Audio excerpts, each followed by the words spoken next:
Hey, it's Rachel from All About Planners. In this video, I'm doing a review of the Santa Barbara Specialties Weekly Planner. So this is a company that I don't think many people know about. However, it does have quite a functional weekly planner. So I wanted to do a review and show you guys what it looks like. So in terms of the size, it is a bit bigger than your standard medium planner. It is about 7.5 inches wide by about 9.5 inches high. And something that I quite liked is that it is a hardcover, however it has rounded corners. So not many of the hardcover ones do the rounded corners and they end up getting a bit scuffed throughout the years. So I think that one will hold up well. Has some wire binding and the pretty gold. And as you can see, it is quite thin. I'd say it's only about 1 and a bit centimeters thick. So definitely portable. Despite it being a hardcover, it is still quite lightweight, so you could take it with you. There's a few different cover styles to choose from. I quite liked the pink. In terms of the actual design, I'm not really into the florals. I don't know, it's just not for me. It's okay, but it's not something that I absolutely love. It has the elastic band to keep it closed. And then we go into the actual planner. So I quite like this pattern with the damask. I think that would actually look better as the cover design. But anyway, to each their own. So we've got the This Belongs To page, and then the dates at a glance. So this is the 2017 to 2018 academic year. However, they've been bringing out new ones for the calendar year and the next academic year as well. So if you're watching this video and the planner has expired, you can always get the newer editions, which based on the history have been quite similar from year to year. So this is the monthly calendar. It starts on a Sunday. The weekly spread starts on a Monday, so it's not consistent, which is disappointing. I don't know why, but most planners don't keep it consistent.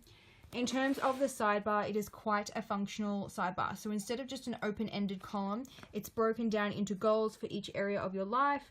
So I do quite like that as something different, but I might white out over the headings of some of them that I don't really need and turn it into other checklist space or like a project planning space. And then we go into the weekly spread. So if you follow my blog, you'll know that I love horizontal layouts and I love checklists. So this layout is like brilliant. Love it. So many checklists for each day, lined writing space. It maximizes the page like you've only got a thin margin. And because it's this bindings tile, you can flip it back on itself when you want to write on it. Saturday and Sunday do share the same amount of planning space as a weekday. I do typically prefer to have a full amount of space. However, because there is, it's like a bit wider than your normal medium size, you do get a little bit of extra room. If you wrote small, you could probably split it in two and create an extra column that way. And then you've got the same thing repeated throughout. One thing I do feel like I need to highlight is these tabs. I really don't think they're going to hold up well. Like, they're just paper. It's literally just paper.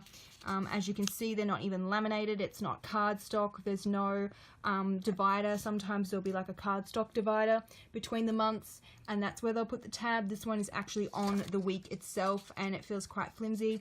Even though it's protected by the cover, I do think it's going to get damaged pretty easily throughout the year. Does have a pen loop, built-in pen loop, which is always handy. So if I keep going to the back of a month, as you can see, you don't get any like monthly planning page or any monthly review or any notes pages. It just goes straight into the weeks and then it goes to the next month. So at the back of the planner, go past all the tabs, right to the very back. Just want to see if there's some notes pages. I'm running out of pages though. It's not looking good, guys. Okay, got a couple of dot grid pages. Got a little damaged in transit. So you get a few, not too many though. I will be doing a pen test, so don't forget to click the link which will be below, which will take you to my blog, and I'll have the pen test in there.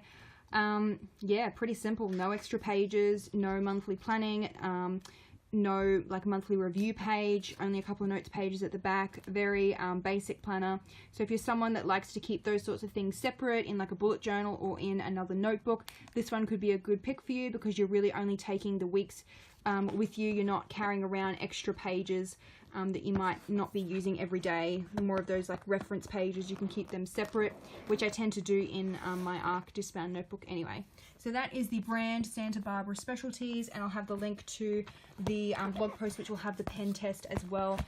linked below. Don't forget to subscribe for more planner review videos. I usually post 1 or 2 each week.